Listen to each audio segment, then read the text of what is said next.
Number 5, we have 3x squared plus 15x plus 8. We're not used to a number out in front of that x squared. That tells me, hey, I probably got to factor that guy out.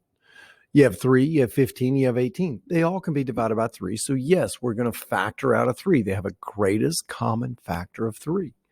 That'll leave behind an x squared plus 3 times a 5 will give you the 15. And 3 times a 6 will give you the 18. Now we just have to concentrate on the x squared plus 5x plus 6. The numbers are much easier, much prettier. We concentrate again, always on the back number. That's 6, because we got to think, what multiplied together to create that 6? 1 and 6, 2 and 3. Those are the only possibilities. Now, the nice thing, everything's addition. That tells me this is an x plus somebody else.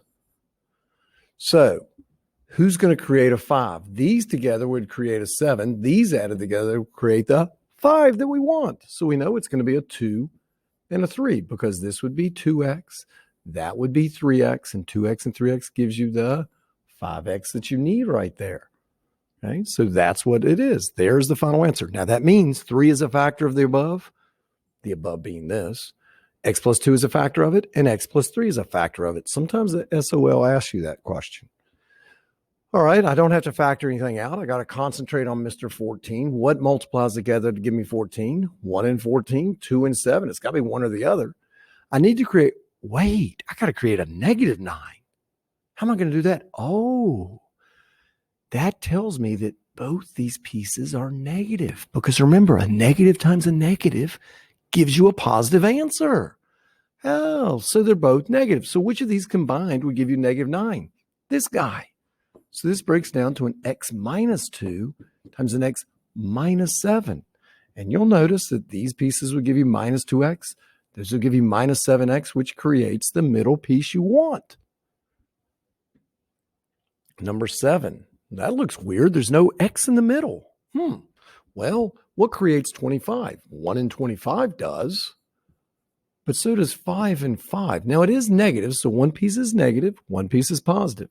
So the difference between these, since we know one of them is negative, meaning we're subtracting it, is 24. You and I can create a positive 24 or a negative 24.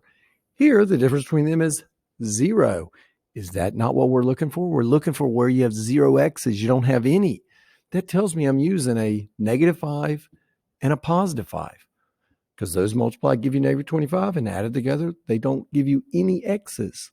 So it's an x take away 5. An x add 5, okay? Called the difference of squares, if you remember me talking about that. Anytime you're missing that center piece and you need a 0 there, you're dealing with what's called a difference of squares.